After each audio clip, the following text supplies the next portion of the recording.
ہمارے والد جو ہے پورے زندگی آپ کے خلاف رہے، اور جس کا نام عبداللہ بن ابی بن سلول ہے، آپ اپنا کرتا دے دیجئے، میں ان کی کفن میں رکھ دوں، تاکہ وہ ہو سکتا ہے اللہ تعالیٰ ان کو عذاب سے بچا دے۔ اللہ کے رسول صلی اللہ علیہ وسلم نے کہا اگر تم یہ سمجھتے ہو کہ میرا کرتے سے وہ عذاب، تو آپ لے لیجیے کرتا، اور آپ نے کرتا دے دیا، اس کے باوجود بھی ان کو عذاب ہوا۔ تو اس طریقے سے یہ سمجھنا کہ یہ چیزیں کسی کو عذاب سے بچا لیتی ہیں، ایک بات ایسے آپ کا عمل عذاب سے بچاتا ہے، نمبر 1۔ نمبر 2، بطور تبرک اگر رکھ رہے ہیں تو یہ بھی عمل سنت سے ثابت نہیں ہے۔ دیکھیں جو چیزیں اللہ کے رسول اپنے زمانے میں، غور سے سنیے گا یہ جملہ جو کہنے جا رہا ہوں، جو چیز رسول اکرم اپنے زمانے میں کر سکتے تھے اور انہوں نے نہیں کیا اور آپ کرتے ہیں، تو آپ یہ بتانا چاہتے ہیں کہ میں رسول سے زیادہ باتیں سمجھتا ہوں۔ کلمہ لکھنے کی جہاں تک بات تھی، حضور بھی لکھ سکتے تھے۔ جیسے اذان سے پہلے آپ درود پڑھتے ہیں، آپ کہتے ہیں کہ بھائی اس کام کے کرنے میں نقصان کیا ہے۔ سوال یہ ہے کہ کیا اللہ کے رسول صلی اللہ علیہ وسلم اذان سے پہلے درود نہیں پڑھ سکتے تھے؟ پڑھ سکتے تھے، اس کے باوجود نہیں پڑھا۔ تو آپ بتانا چاہتے ہیں ہم حضور سے زیادہ ہوشیار ہیں، ہم حضور سے زیادہ دین جانتے ہیں، نعوذ باللہ، انہیں معلوم نہیں ہے جو ہم کو معلوم ہے۔ یہ ایک غلط میسج پاس کرتا ہے کہ نبی سے زیادہ ہم دین کو جانتے ہیں اور عمل کرنا چاہتے ہیں۔ ہاں، جو چیزیں رسول اکرم اپنی زندگی میں نہیں کر سکتے تھے اور وہ کوئی اچھا کام ہو، اگر کوئی کرے تو کر سکتا ہے۔ مثال کے طور پر یہ ریکارڈنگ ہو رہی ہے، ریکارڈنگ کا مقصد یہ ہے کہ اس کو دوسروں تک بات پہنچائی جائے۔ اب یہ کام اگر رسول اکرم اپنے زمانے میں کرنا چاہتے تو نہیں کر سکتے تھے، لہذا اگر اس کو کسی خیر کے کام میں استعمال کرنے کے لیے کوئی کرے گا تو کر سکتا ہے، بات میری سمجھے۔ لیکن جو وہ کر سکے، جیسے حضور آپ قبر پہ چادر ڈالتے ہیں، حضور کے زمانے میں بھی قبر بنتی تھی، قبریں موجود بھی تھی، آپ کی اہلیہ حضرت خدیجہ رضی اللہ تعالی عنہ کی قبر تھی، آپ نے کبھی بھی حضرت خدیجہ رضی اللہ تعالیٰ عنہ کی قبر پہ چادر نہیں ڈالی۔ تو جو کام حضور کر سکتے تھے وہ نہیں کیا، لہذا جو بھی کرتا ہے اس دنیا میں اس کام کو ثواب سمجھ کر وہ بدعت ہوتی ہے۔ ہوشیار بن کر سب کرتا ہے، نبی کے اوپر بات جاتی ہے، لہذا اس کا خیال رکھا جائے۔ پوچھا گیا مولانا صاحب ہمارے یہاں منگنی میں اور نکاح کے وقت میں جماعت والے پیسہ لیتے ہیں اور وہ پیسہ دینا ہی پڑتا ہے، تو وہ پیسے کا کیا حکم ہے؟ دیکھیں جماعت والے اگر رجسٹر استعمال کرتے ہیں، اپنے امام کو بھیجتے ہیں، تو پھر ایسی شکل میں وہ سمجھ لیجئے کہ اپنی سروس چارج لے رہے ہیں، جائز ہے۔ دوسرا کیا کہا گیا کہ مولانا صاحب ہم نے یہ طے کیا کہ میں منگنی نہیں کروں گا، جب منگنی ہوتی ہے تو بھی جماعت والے پیسہ لیتے ہیں۔ جماعت والوں نے کہا کہ منگنی اگر نہیں بھی کرتے ہو تو بھی ہماری جماعت کو پیسہ دینا۔ اب ایک آدمی نے یہ سمجھ کر کہ منگنی کرنا سنت کے خلاف ہے، منگنی کوئی سنت طریقہ نہیں، لہذا میں منگنی نہیں کروں گا، اگر اس پر جماعت والوں نے کہا پیسہ دیں تو سخت گناہ ہے۔ ایک آدمی منکر چھوڑنا چاہتا ہے، برائی کو چھوڑنا چاہتا ہے، اور آپ اس پر پیسے مانگ رہے ہیں جبکہ آپ کی نہ سروس ہے اور نہ سنت کے مطابق کام آپ کر رہے ہیں، لہذا جو جماعت والے یہ پیسہ مانگ رہے ہیں مانگنے والا، یہ ایک دم غلط کام کر رہے ہیں۔ تیسری چیز پوچھا گیا ہے کہ مولانا صاحب ہمارے علاقے میں جب لڑکی سے پوچھنے جاتے ہیں تو مسجد کے جماعت والے کہتے ہیں کہ ایک آدمی ہمارا ہونا لازم ہے، یہ بھی ایک دم غلط اور سنت کے خلاف ہے، ایک دم غلط ہے۔ سنت طریقہ تو یہ ہے کہ لڑکی کا باپ زندہ ہے، وہ جا کر لڑکی سے نکاح کے بارے میں پوچھ لے۔ وہاں پر یہ جو ہم نے بنا رکھا ہے کہ ایک گواہ لڑکے کی طرف سے، ایک گواہ لڑکی کی طرف سے، ایک تیسرا وکیل۔ ابھی ہم نے ایک جگہ نکاح پڑھایا تو دو صاحب بولنے لگے، ہم نے کہا آپ کون ہیں؟ کہا میں وکیل ہوں۔ ہم نے کہا بھائی صاحب آپ کا؟ میں بھی وکیل ہوں۔ ہم نے کہا ایک ہی مقدمے میں دو وکیل ہیں، کون اصل وکیل ہے؟ کہا ہم لڑکی والوں کی طرف سے وکیل، یہ لڑکے والوں کی طرف سے وکیل۔ ہم نے کہا یہ گواہ ہیں، کس کی طرف سے؟ لڑکی کی طرف سے۔ یہ لڑکوں، یہ سب تمہارا اپنا نکاح ہے، یہ شریعت کے مطابق نکاح نہیں ہو رہا ہے، یہ سب تمہاری ڈھکوسلے بازیاں ہیں، اپنے طور پر یہ چیزیں لگا رکھی ہیں، اور چلو چیز ایسی لگائی جائے جو اچھی ہو۔ اس میں کیا ہے، 3 آدمی جانا ہے اور ہماری عورتوں کو وہاں جا کر کے دیکھنا ہے کہ یہ بہت اچھا کپڑا پہن کر آئیں، چلو تمہیں بھی دیکھو۔ جس اسلام نے پردے کی اتنی سختی سے بات کہی ہو، وہ اسلام کیسے یہ کہے گا کہ باہر کے آدمی کو لے کر کے آؤ اور اپنی لڑکیوں کو اور اپنے عورتوں کو دکھلاؤ؟ یہ پورے بھارت میں غلط طریقہ ہوا ہے اور اس کی اصلاح ہونی چاہیے۔ میں اپنی لڑکی کی شادی کیا یہیں ہبلی میں نے کئی گھنٹہ پہلے لڑکی کو بتا دیا کہ تمہارا نکاح فلاں سے ہو رہا ہے، اتنی مہر ہے، ختم ہو گئی بات۔ اتنا بتانا ہی کافی ہے۔ یہاں جو وکیل جاتے ہیں وہ کیا بولتے ہیں، یہ بولو جی، بولتے نہیں اسے، کیونکہ یقینی بات ہے کہ جاہل آدمی کو تم نے وکیل بنایا ہے، جو دین کا علم نہیں رکھتا ہے اس کو آپ نے وکیل بنایا ہے، تو وہ جاہل آدمی جہالت کر رہا ہے۔ جیسے کوئی ایسے آدمی کو وکیل بنا دو جو وکیل نہ ہو اور تمہارا مقدمہ لڑے، تو کیسے لڑے گا؟ برباد کر دے گا تم کو، یہ بھی برباد کر رہا ہے۔ اس کو علم ہی نہیں ہے بیچارے کو کہ اگر کنواری لڑکی سے پوچھا گیا کہ بھائی تم نے قبول کیا، اس کی خاموشی بھی ہاں ہے، اس کا مسکرانا بھی ہاں ہے، اس کا بغیر آواز کے رونا بھی ہاں ہے، اور اس کا ہاں کہنا بھی ہاں ہے۔ یہ چاروں شکل ہاں کی ہو سکتی ہے، لیکن یہ جب تک جاہل وکیل جب تک بلوا نہیں لیتا ہے تب تک وہاں سے آتا نہیں ہے، کیونکہ اس کو مسئلہ ہی نہیں معلوم ہے۔ غلط آدمی کو تم نے وکیل بنایا ہے۔ لہذا میں نے جا کر کے پوچھ لیا، اور آ کر کے نکاح کا جب وقت ہوا میں نے کہا پڑھائیے نکاح، میں نے پوچھ لیا ہے، نکاح ہو گیا۔ اب یہاں پہ جو محلے کی عورتیں تھیں وہ انتظار کر رہی ہیں کہ دیکھیں مولانا کے یہاں پوچھنے کیسے آتے ہیں، تو بہت تقریر کرتے رہتے ہیں۔ اب وہ کوئی پوچھنے ہی نہیں آیا۔ اللہ کے رسول صلی اللہ علیہ وسلم نے فاطمہ رضی اللہ تعالیٰ عنہ کو اطلاع دے دیا۔ کوئی بڑا سے بڑا مولوی نہیں بتا سکتا جب حضور نے فاطمہ رضی اللہ تعالیٰ عنہ کو اطلاع دیا تو کون وہاں پہ گواہ موجود تھا؟ لڑکی کے والد ہیں، وہ ولی ہیں، کسی کی ضرورت نہیں ہے۔ یہ تم نے ڈھکوسلے بازیاں خود سے بنا رکھی ہیں۔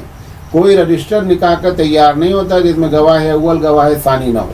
گواہ اول گواہ ثانی جس وقت لڑکا ہاں کہہ رہا ہے تب صحیح ہے، لیکن لڑکی جب کہہ رہی ہے تو ولی کا ہونا کافی ہے۔ ولی آ کر کہہ دے تو ٹھیک ہے۔ پوچھا گیا مولانا صاحب کیا لوڈو کھیل سکتے ہیں؟ لوڈو کھیلا جا سکتا ہے۔ جو حدیث میں منع کیا گیا ہے وہ اس وقت حضور کے زمانے میں بھی کھیلا جاتا تھا، جس کو آپ پاسا کہتے ہیں، لیکن اس سے ہمیشہ وہ جو کھیلتے تھے تو جوئے کی شکل میں کھیلتے تھے۔ یہ لڑکوں کی ایک تفریح ہے، بچے کھیلتے ہیں، اس پہ کوئی ایسی بات نہیں ہے۔ ایک صاحب نے کہا ہے کہ مولانا صاحب دیوبندی حضرات اور اہل حدیث حضرات کہتے ہیں کہ غیر اللہ سے مدد مانگنا شرک ہے۔ میری بات یہ سمجھ میں نہیں آتی کہ آپ لوگ ایسا کیوں کہتے ہیں، جبکہ سلیمان علیہ السلام نے جب میٹنگ کی تو جنات نے کہا کہ اگر آپ اجازت دیں تو ہم ملکہ سبا کا پورا تخت اٹھا سکتے ہیں۔ تو آخر سلیمان علیہ السلام نے مدد مانگی یا نہیں مانگی؟ آپ بولتے ہیں مدد مانگنا حرام ہے اور شرک ہے۔ اس کا جواب سن لیں۔ مدد 2 طریقے کی ہوتی ہے۔ ایک مدد ہماری ضرورت ہے جو ظاہری ہے، میں یہاں بیٹھا ہوں یا یہ ٹیبل ہے، یہ ٹیبل اتنا وزنی ہے کہ میں اکیلے نہیں اٹھا سکتا، میں کہہ رہا ہوں بھیا ذرا پکڑو۔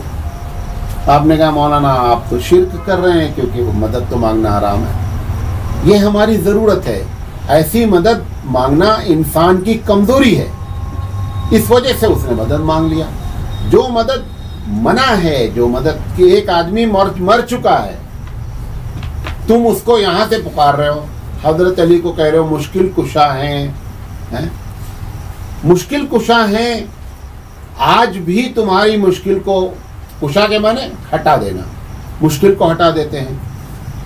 ہم نے ایک شیعہ سے بات کیا، ابھی 2 دن پہلے کی بات ہے، تو وہ کہنے لگا کہ آپ علی کو اچھے ہماری تقریر سنتے ہیں۔ انہوں نے کہا مولانا صاحب یہ بتائیے کہ آپ علی کے بارے میں کیا عقیدہ رکھتے ہیں، علی مشکل کشا ہے کہ نہیں ہے؟ ہم نے کہا ہم اللہ کے علاوہ کسی کو مشکل کشا نہیں مانتے۔ تو اس نے کہا کہ یہ تو بہت بڑا مسئلہ ہے۔ ہم نے کہا اچھا یہ بتاؤ کہ ابو بکر صدیق رضی اللہ تعالیٰ عنہ خلیفہ جو بنے وہ صحیح ہے کہ غلط ہے؟ انہوں نے کہا ایک دم غلط۔ ہم نے کہا کیا کیا انہوں نے کہا کہ علی کا حق تھا اور ابو بکر صدیق رضی اللہ تعالیٰ عنہ نے اس کو کیا کر لیا، غصب کر لیا، چھین لیا۔ ہم نے کہا جو وہ اپنی مدد نہیں کر سکے اور چھن گیا تو تمہاری مدد آج کیسے کریں گے، جب تو موجود ہی تھے۔ بھائی ابو بکر نے غصب کیا اور وہ مشکل کشا ہے، 4000 کلومیٹر سے مدد کر رہے ہیں تمہاری، اور وہیں موجود ہے حضرت ابو بکر کے خلاف اپنی مدد نہیں کر سکے۔ جو بندہ اپنی مدد نہیں کر سکا وہ تمہاری مدد کہاں سے کرے گا؟ حضرت حسین رضی اللہ تعالیٰ عنہ کو جس بے دردی سے لوگوں نے قتل کیا، اپنے بیٹے کی مدد نہیں، قریب میں تھے، اپنے بیٹے کی مدد نہیں کی، تم تو بھارت میں بیٹھے ہوئے ہو، تمہاری مدد کیسے کریں گے؟ حضرت تمہارے بقول حضرت عمر رضی اللہ تعالیٰ عنہ نے خلافت چھین لی، اس وقت بھی نہیں مدد کر سکے۔ حضرت عثمان نے چھین لی خلافت، اس وقت بھی مدد نہیں کر سکے۔ تو سوال یہ ہے، حضرت علی رضی اللہ تعالیٰ عنہ کی اور حضرت معاویہ کی جنگ ہوئی، حضرت علی رضی اللہ تعالیٰ عنہ کی جنگ میں بھی 20,000 لوگ مارے گئے اور اپنی مدد نہیں کر سکے۔ تو اگر مشکل کشا کا مطلب یہی ہے تو پھر تب تو آپ بتائیے کہ آپ جو کہہ رہے ہیں کیا؟ تو مشکل کشا مدد کرنا جو ہم کہتے ہیں ایک ہماری ضرورت ہے اور کمزوری ہے، انسانی کمزوری ہے۔ جیسے میں نے ٹیبل کی مثال دے کر کے کہا ہم اکیلے نہیں اٹھا سکتے، لہذا میں مدد مانگوں۔ یہ جو منع ہے اللہ کے رسول صلی اللہ علیہ وسلم نے، مثال کے اوپر آپ دعا مانگتے ہیں، جتنی دعا آپ کو یاد ہے بیٹھ کر ایک دن سوچ لیجئے کسی دعا میں کسی سے مدد مانگی گئی ہے؟ آپ کہتے ہیں اللہم افتح لی ابواب رحمتک، کہ اللہ مسجد میں داخل ہونے کی دعا، کہ اللہ مسجد میں میں داخل ہونا رحمت کا دروازہ میرے لیے کھول دے۔ کون کس سے مدد مانگی گئی ہے؟ اللہ سے۔ نکلتے ہیں کس سے دعا مانگتے ہیں؟ اللہم انی اسألک، اللہ میں تجھ سے مانگتا ہوں۔ کوئی ایک دعا، سینکڑوں دعا بچوں کو ہم سکھاتے ہیں، آپ بھی نہیں یاد ہے کتاب اٹھا لیجئے، دعاؤں کی کتاب اٹھا لیجئے، صبح شام کی کتاب اٹھا لیجئے۔ کسی دعا میں اللہ کے رسول صلی اللہ علیہ وسلم نے کسی سے مدد مانگنے کی بات کہی ہو؟ آپ بتا دیجئے۔ یہ مدد مانگنا منع ہے، نمبر 1۔ نمبر 2، قرآن میں اس کے خلاف لکھا ہوا ہے۔ قرآن کہہ رہا ہے ادعونی استجب لکم، کہ لوگوں مجھے پکارو، اللہ کہہ رہا ہے مجھے پکارو میں تمہاری دعا قبول کرتا ہوں۔ اللہ تعالیٰ کو کہنا چاہیے لوگوں بزرگوں کو پکارو، اولیاء اللہ کو پکارو، وہ تمہاری بات ہم تک پہنچائیں گے، تب ہم کیا کریں گے کہ تمہارا مسئلہ حل کریں گے۔ اس وقت بھی نہیں کہا۔ پھر تیسری چیز، نبی کریم صلی اللہ علیہ وسلم کے زمانے کے بعد بدترین بعد حالات ہوئے، غیروں نے ابو بکر صدیق رضی اللہ تعالیٰ عنہ کی خلافت کے خلاف بڑا ہنگامہ کیا ہے۔ کچھ لوگوں نے کہا ہم زکوٰۃ نہیں دیں گے، کچھ لوگ مرتد ہو گئے، جنگیں ہوئیں۔ ایک مرتبہ ابو بکر صدیق رضی اللہ تعالیٰ عنہ وہیں بازو میں بیٹھے رہتے تھے اور نبی کی قبر پہ جا کر نہیں بولے کہ اللہ کے رسول حالات بہت خراب ہے، مدد کر دیجئے۔ یا اللہ کے رسول صلی اللہ علیہ وسلم نے پوری زندگی جنگیں لڑی، حالات خراب ہوئے، مدد کس سے مانگی؟ اللہ سے مانگی۔ فرمایا لوگوں اگر جوتے کا فیتا بھی ٹوٹ جائے تو کس سے مانگو؟ اللہ سے مانگو۔ لہذا یہ جو ظاہری مدد ہے یہ ہماری کمزوری اور ہماری ضرورت ہے۔ ایک حدیث نقل کر دیتا ہوں۔ آج ہمارے ایک دوست ہیں افتخار صاحب، اللہ تعالیٰ ان کو جزائے خیر دے، انہوں نے ایک حدیث بھیجی ہے اسی سلسلے کی۔ یہ مسند احمد، امام احمد کی روایت ہے کہ اس میں بیان ہوا ہے کہ ایک روز نبی کریم صلی اللہ علیہ وسلم پر اپنے خطبے کے دوران میں فرمایا کہ ان ربی یقول، کہ میرا رب کہتا ہے کہ انی خلقت عبادی، کہ میں نے بندوں کو اپنے پیدا کیا اور سیدھے سیدھے راستے پر، حنفا کلهم، سب سیدھے تھے۔ پھر اتتہم الشیاطین، ان کے پاس شیطان آیا، فاضلتہم عن دینہم، اور اس نے ان کے دین سے گمراہ کر دیا، وحرمت علیہم ما احللت، اور ان چیزوں کو حرام کر دیا جن کو میں نے حلال کہا تھا، اور ان چیزوں کو اس نے شرک کرایا، ان چیزوں کا شرک کرایا کہ جو میرے ساتھ شریک نہیں تھے۔ یہ حدیث مسند احمد کی ہے۔ اب آپ دیکھیے کہ اللہ کہہ رہا ہے کہ میں نے تو تم کو توحید پر پیدا کیا تھا، شیطان نے تمہارے اوپر غلبہ کیا اور تم نے شرک کیا. لہذا اس قسم کی مثالیں دے کر کے کیا کہتے ہیں لوگوں کو گمراہ کرنے سے بچنا چاہیے. پوچھا گیا ہے کہ ایک صاحبہ کو کینسر ہو گیا ہے اور ڈاکٹر نے کہا ہے کہ اب چند دن کی مہمان ہے، تو ان کے گھر والے سوچ رہے ہیں کہ ان کا انشورنس کرا دیا جائے تاکہ جب ان کا انتقال ہو تو اس سے فائدہ دوسرے کو حاصل ہو جائے. سب سے پہلی بات یہ ہے انشورنس کمپنی کو دھوکہ دینا یہ بھی ناجائز، نمبر 1. نمبر 2 لائف انشورنس کرانا یہ بھی ناجائز. یہ اس کی خیر خواہی نہیں ہے. بہت سے لوگ یہ سمجھتے ہیں کہ بہت سی خیر خواہی نظر آتی ہے. آج ایک صاحبہ نے سوال کیا کہ ایک صاحب کہہ رہے ہیں کہ آپ لوگ کہتے ہیں کہ کتا پالنا، کتے پالنے سے برکت نہیں ہوتی ہے، کتا پالنا نہ. ایک سوال آیا ہوا ہے کتے کے بارے میں بھی. تو سلمان خان کے پاس کئی کتے ہیں اور سلمان خان نے کتا پال رکھا ہے اور کروڑوں کماتا ہے، تو کتا کی وجہ سے کہاں ان کے گھر میں برکت ختم ہوئی. سب سے پہلے بات جان لیں کہ برکت کا معنی کیا ہوتا ہے. نمبر 1 کسی کی خوشحالی وہ چاہے کتے کی وجہ سے وہ سمجھ رہا ہو اور چاہے غریب کی مدد کی وجہ سے سمجھ رہا ہو. انہوں نے کہا کہ سلمان غریبوں کی بہت مدد کرتا ہے. میرا یہ کہنا ہے کہ موسیٰ علیہ السلام کے مقابلے میں فرعون بڑا پیسے والا تھا. اس کا مطلب فرعون صحیح ہو گیا، موسیٰ علیہ السلام غلط ہو گئے. نبی کریم صلی اللہ علیہ وسلم کے زمانے میں اللہ کے رسول کئی مرتبہ آپ کے گھر میں فاقہ ہوا اور ان کے جو کفار تھے وہ کیا کر رہے تھے؟ موش کر رہے تھے. تو کیا کفار کی خوشحالی اس بات کی دلیل ہے کہ بڑی برکت ہو رہی ہے؟ یہ اللہ کا امتحان ہوتا ہے. اور غلط آدمی جب ترقی کرے تو سمجھ لیجئے کہ زیادہ امتحان ہے. لہذا اس قسم کی باتیں کرنا ایک دم غلط ہے. پوچھا گیا ہے کہ پیر اور مرید کے بارے میں کچھ لوگوں کا عقیدہ یہ ہے کہ پیر صاحب مرید کے ساتھ 24 گھنٹے رہتے ہیں اور سب کچھ وہ جانتے ہیں. یہ شرک اکبر ہے اور یہ باتیں مجھے نہیں کہنا چاہیے. اعلیٰ حضرت نے خود اپنے ملفوظات میں لکھی ہیں اور لکھا یہ ہے کہ ایک دن پیر صاحب کے پاس مرید گیا. یہ ملفوظات میں لکھا ہوا ہے. گیا اور جا کر کے کہا، ایسے گیا تو پیر صاحب نے کہا کہ آج تم نے رات میں بہت بری حرکت کیا. میں نے کہا حضرت میں نے کیا کیا؟ انہوں نے کہا تمہاری 2 بیویاں ہیں. کہا ہاں 2 بیویاں ہیں. کہا کہ دونوں بیوی کو تم نے ایک چارپائی پہ لٹایا تھا. کہا ہاں. کہا حضرت آپ کو کیسے معلوم ہوا؟ کہا ایک چارپائی وہاں خالی تھی کہ نہیں؟ کہا ہاں. کہا اس پر میں لیٹا تھا. یہ بتانا چاہ رہے ہیں کہ پیر صاحب ہر وقت موجود رہتے ہیں. پیر صاحب کتنے ماشاءاللہ ہیں، کتنے شوقین آدمی ہیں. جہاں پر فرشتے، اللہ نے فرشتوں سے کہا ہے کہ جب میاں بیوی کے تعلقات قائم ہو تو تم ہٹ جاؤ. تمہاری عزت رکھا کون؟ اللہ. یہ پیر تمہارا بے عزتی کرا رہا ہے کہ جب تم صحبت کرتے ہو تو بھی تمہارے ساتھ وہاں لیٹا رہتا ہے بازو. اب صحبت کرتے وقت جتنے لوگ مرید ہیں ان کو سوچ کے رہنا چاہیے کہ پیر صاحب بازو لیٹے ہیں. سمجھے؟ پیر صاحب کا خیال رکھتے ہوئے جو ہے وہ اگر عقیدہ ایسا رکھے. یہی سب تو چیزیں ہیں جس نے شرک کو اتنا بڑھایا کہ توحید کا پتہ ہی نہیں چلا کہ کہاں توحید لاپتہ ہو گئی. اور 4 چیزیں ہیں جس کی آج صبح بھی میں نے تقریر میں یہ بات کہی ہے. 4 چیزیں ہیں جس کی وجہ سے شرک بھارت میں ختم نہیں ہو رہا ہے. بھارت سے مراد یہ پرانا بھارت ہے، پاکستان، بنگلہ دیش، بھوٹان، تبت، نیپال، ہندوستان، سب مل کر کے. ان کے یہاں 4 چیزیں ایسی داخل ہیں جس کی وجہ سے اس علاقے میں شرک نہیں ختم ہو رہا ہے. پہلی چیز، جو مر گیا ہے اس کو زندہ مانتے ہیں.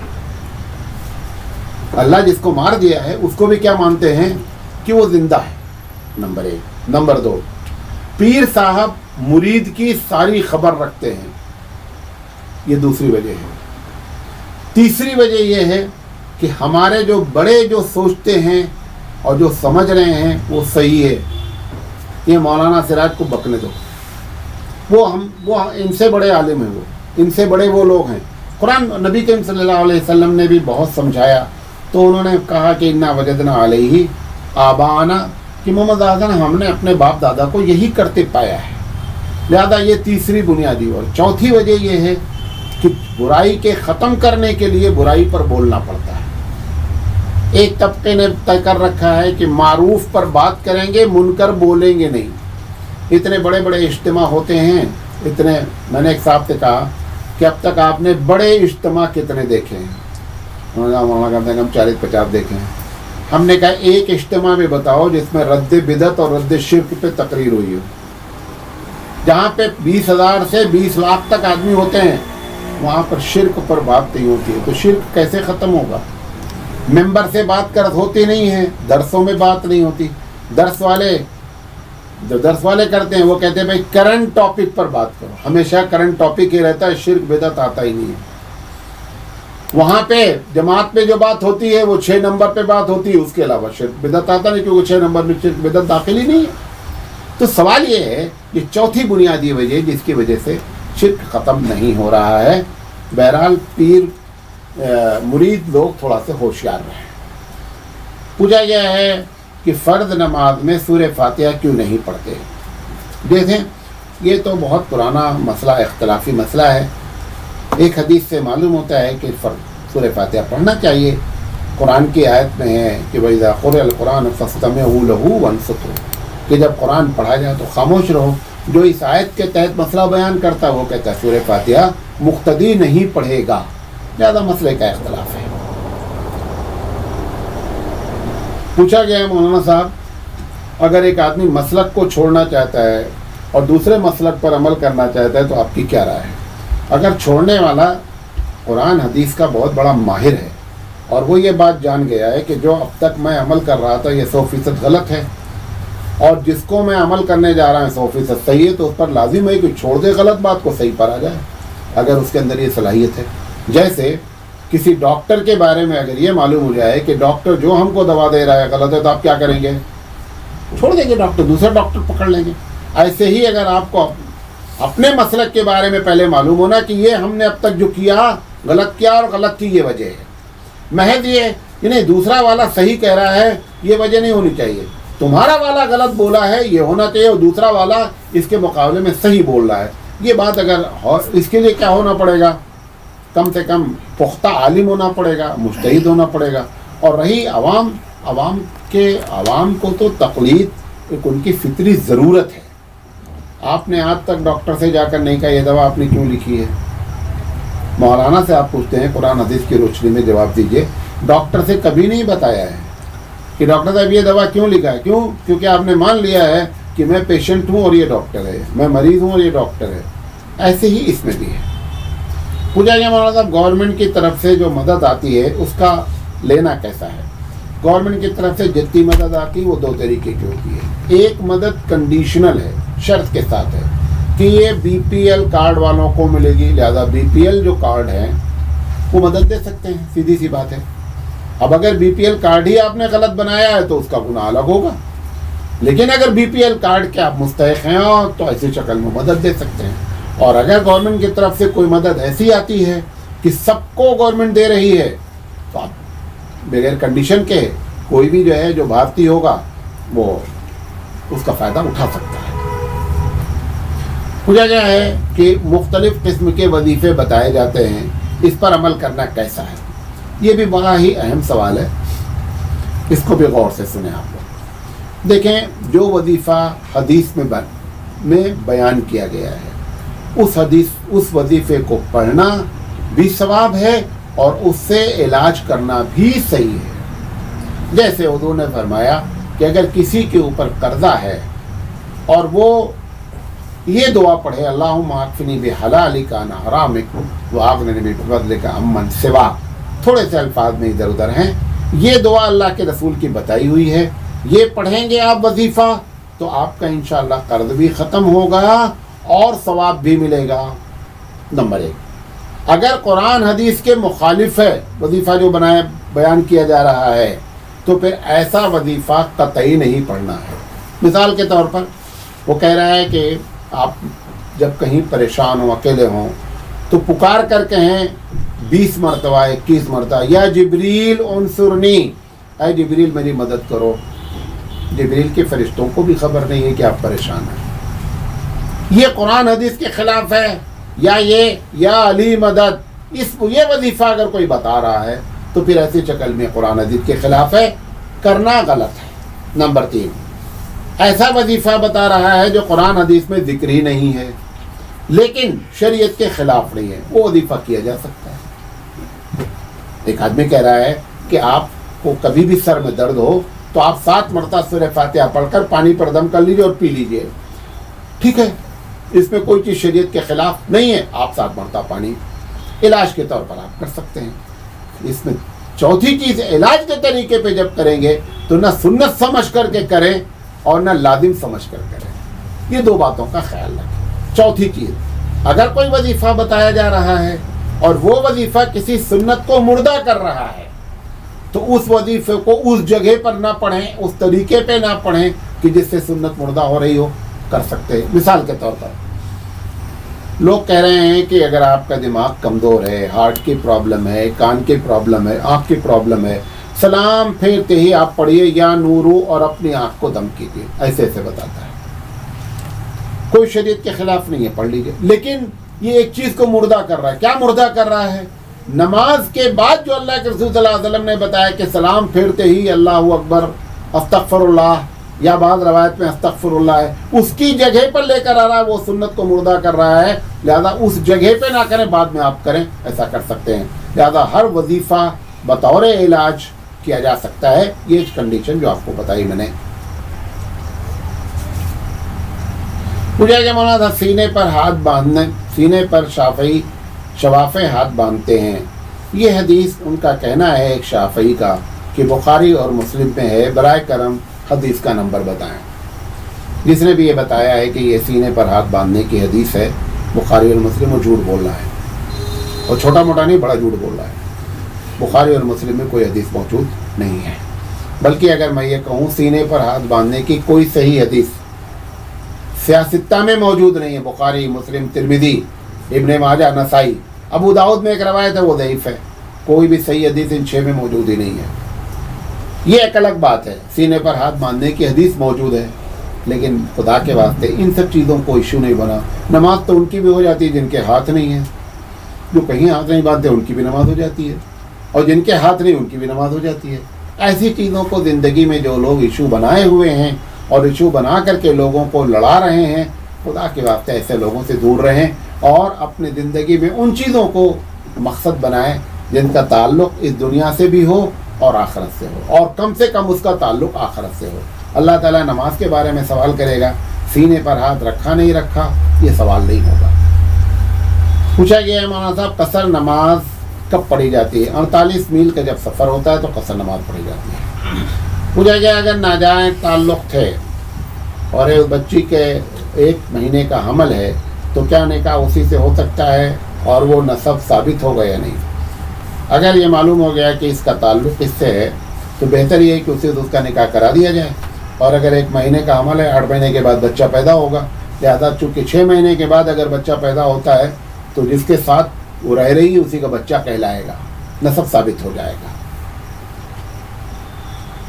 پوچھا گیا اگر کتا پلا ہوا ہے کسی کے گھر میں اور وہ گھر میں کتا آتا جاتا رہتا ہے, کبھی بیڈ پہ بیٹھتا ہے, کبھی صوفہ پہ بیٹھتا ہے, کبھی جو ہے وہ چائے کا کپ رکھا رہتا ہے اس میں منہ ڈالتا ہے, اور یہ مسلمان ہمارے رشتہ دار ہیں, تو پھر ایسے گھر میں کھانا پینا جائز ہے کہ نہیں؟ قطعی ایسے گھر میں کھانا پینا نہیں کھانا چاہیے. ان کی کوئی چیز استعمال نہیں کرنی چاہیے. کیوں؟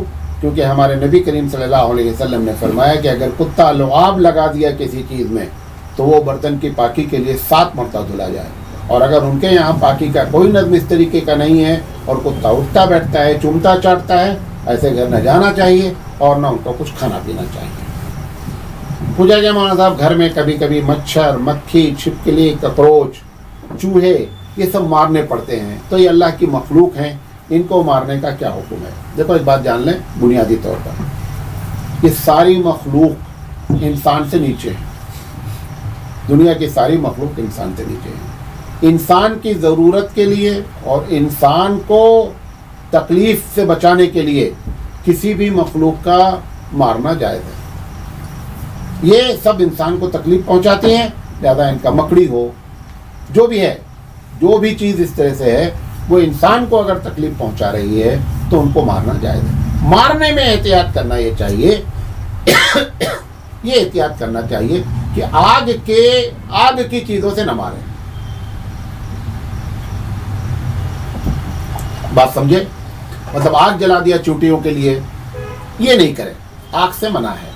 لہذا انسان کو تکلیف پہنچانے والی چیز، یہ جو آپ گوشت کھاتے ہیں یہ بھی جانور مرتا ہے، یہ ہمارے لیے ہی پیدا ہوئے ہیں. قرآن نے کہا یہ تمہارے لیے ہیں، لہذا ہماری جب ضرورت ہوگی تو ہم ان کو استعمال کریں گے.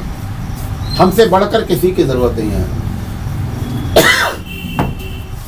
پوچھا گیا ہے مچھر مارنے کے لیے جو آج کل بیٹ آتا ہے، یہ کئی بار بتایا گیا ہے کہ اس میں آگ کی شکل ہوتی ہے، لہذا اس سے مچھر وغیرہ نہیں مارنا چاہیے. پوچھا گیا ہے نکاح میں جو دعوت دی جاتی ہے اس کا کیا حکم ہے. بعض لوگ اس کو منع کرتے ہیں، میری سمجھ سے منع نہیں کرنا چاہیے. منع کی کوئی حدیث موجود نہیں ہے کہ نکاح کا کھانا نہیں کھاؤ. نمبر 1، آپ کا تقویٰ ہے آپ نہ کھائیے، کہ صاحب اللہ کے رسول صلی اللہ علیہ وسلم کا ایسا طریقہ نہیں ہے، نہیں کھاتے، نہیں کھا. سنت طریقہ نہیں ہے، یہ بات ایک دم صحیح ہے. اگر کھا لیا تو گنہگار نہیں ہے. یہ کہنا کہ گناہ ہوتا ہے، یہ کہنا کہ منع ہے، ایسی کوئی حدیث ہمارے پاس نہیں ہے. پوچھا گیا تعویذ کا شرعی حکم کیا ہے. اگر تعویذ شرکیہ ہے تو حرام ہے، اگر شرکیہ نہیں ہے تو جائز ہے. ہم نے تعویذ کے شرعی حیثیت پر پوری تقریر بھی کی ہے اور ہمارے پاس ایک چارٹ بھی ہے. اگر کسی کو چاہیے تو میں چارٹ بھیج سکتا ہوں. پوچھا گیا اگر جمعہ میں جگہ نہ ہو، جیسا کہ آج کل سوشل ڈسٹینس کی وجہ سے مسجد جلدی بھر جاتی ہے، تو کیا گھر میں جمعہ پڑھ سکتے ہیں کہ نہیں. دیکھیں یہ بہت ہی حساس مسئلہ ہے. یہ پہلے بھی یہ بات کہی گئی تھی کہ گھروں میں جو جمعہ شروع کیا جا رہا ہے، پھر کچھ لوگ بولیں گے کہ ہم لوگ 5 لوگ بیمار ہیں، کیا گھر میں جمعہ پڑھ سکتے ہیں. کچھ لوگ بولیں گے کہ ہم بوڑھے ہیں، ہم کو مسجد میں جانے کی اجازت ہے، تو کیا ہم جمعہ پڑھ سکتے ہیں. یہ ساری پرابلم شروع میں بتائی گئی تھی کہ ہونے والی ہے. مسجدیں کھل گئی ہیں. کوشش یہ کرنا چاہیے کہ اگر مسجد چھوٹی ہے اور نمازی زیادہ ہیں تو 2 سے 3 مرتبہ نماز پڑھ لی جائے، سب سے آسان طریقہ. اور ان کی ٹائمنگ جیسے ہماری مسجد ہے، ہماری مسجد میں ہم لوگوں نے کیا کیا کہ 1 بجے ایک جمعہ ہے، 1:30 بجے ایک جمعہ ہے، 2 بجے ایک جمعہ ہے. سوشل ڈسٹینس کو بھی برقرار ہے اور سب لوگوں کو جمعہ اپنی سہولت کے مطابق آ کر پڑھ لیں. زیادہ ایسے کر کے پڑھ لینا چاہیے. اور اگر بوڑھے آدمی کو مسجد میں آنے سے منع کیا جا رہا ہے تو کیا وہ پوچھا گیا ہے کہ ہم بوڑھے لوگ مل کر کے جمعہ پڑھ لیں جماعت سے. جمعہ جب اجازت ہو گئی مسجد میں تو گھروں میں اب جمعہ نہیں پڑھنا چاہیے، سیدھی سی بات ہے.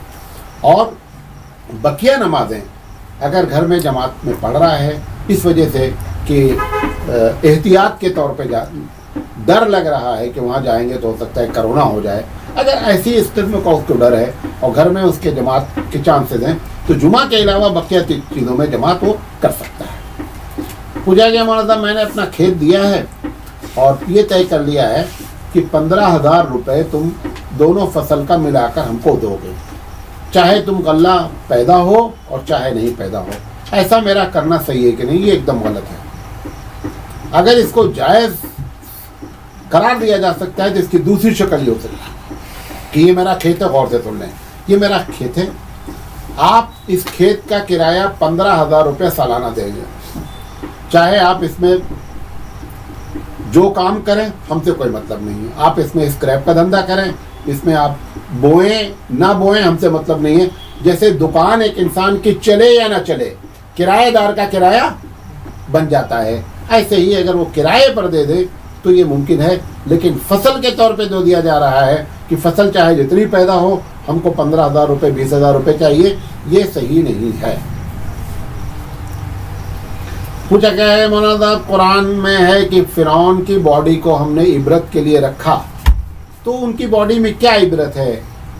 دیکھیں عبرت سے مراد یہ ہے جیسے کہا جاتا ہے کہ تاریخی جگہوں کا جا کر کے وزٹ کرو. کیا مطلب ہوتا ہے کہ ان کے محلات کو دیکھو کہ ایک دن یہ تھا کہ جب چلتے تھے تو 50 گھوڑے پیچھے اور 50 ہاتھی آگے چلتے تھے، لیکن آج یہ ہے کہ یہاں کتے لوٹ رہے ہیں. یہ نصیحت پکڑنا ہے.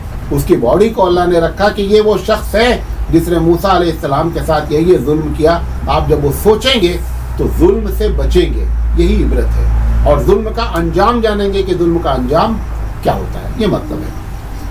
پوچھا گیا کہ فرعون کو قیامت تک عذاب ہوتا ہے, ہم اس کی باڈی دیکھتے ہیں, اس میں کوئی عذاب کے نشان نظر نہیں آتے ہیں. اس کا جواب دے رہا ہوں. عذاب اصل میں روح کو ہوتا ہے. ایک آدمی خود سوتا رہتا ہے, بغل میں لیٹے رہتے ہیں, وہ سونے والا خواب دیکھ رہا ہے کہ اس کو لوگ خوب مار رہے ہیں, آپ بازو میں بیٹھے ہیں. جب وہ سو کر اٹھتا ہے تو اس کے باڈی پہ مارنے کا کوئی نشان موجود نہیں رہتا ہے. باڈی اصل نہیں ہوتی ہے, اصل کیا ہوتی ہے؟ روح ہوتی ہے. پوچھا گیا ہے کہ خرید و فروخت پر نفع کتنا لینا جائے. ایک لمبی بات ایک صاحب نے پوچھی ہے کہ مدرسے اسکول والے کتاب لے کر کے آتے ہیں, اس پہ ریٹ 60 روپے لکھا رہتا ہے, 70 روپے لیتے ہیں, اور یہ بھی قید لگاتے ہیں کہ آپ دوسری جگہ سے کتاب نہیں خرید سکتے ہیں. دیکھیں, یہ قید نہیں لگانا چاہیے کہ دوسری جگہ سے کتاب نہیں خرید سکتے. نمبر 1, بہتر یہ ہے کہ اگر گورنمنٹ کی طرف سے ریٹ فکس ہے تو اس سے زیادہ نہیں بیچنا چاہیے. کتاب لکھنے والے نے اگر فکس ریٹ لکھ رکھا ہے تو اس سے زیادہ نہیں, کیونکہ جو لکھا ہوا ہے 60 روپے اس کو دیتا ہے تو کمیشن کے ساتھ دیتا ہے کہ میں تم کو یہ 45 میں دے رہا ہوں, آپ 60 میں بیچیے. جیسے دوائیں ہیں, 60 روپے میں لکھا رہتا ہے, لیکن اوریجنل دوا ملی کتنے میں رہتی ہے؟ 40 روپے میں. اب وہ بولے کہ میں 60 روپے تو اس میں لکھا ہے, مجھے لانے لے جانے کا خرچہ, وہ جھوٹ بول رہا ہے. اس قسم سے لوگوں کو نہیں لوٹنا چاہیے. اور بھی اسی طریقے سے جو مدرسے اسکول والے مینجمنٹ والے شرائط رکھتے ہیں, وہ شرائط بھی جو ہے وہ پرہیز کرنا چاہیے, اور منافع اتنا لیں جتنا ہضم ہو سکے. یہ باتیں آپ کے سامنے رکھنا چاہتے تھے. وآخر دعوانا الحمدللہ رب العالمین.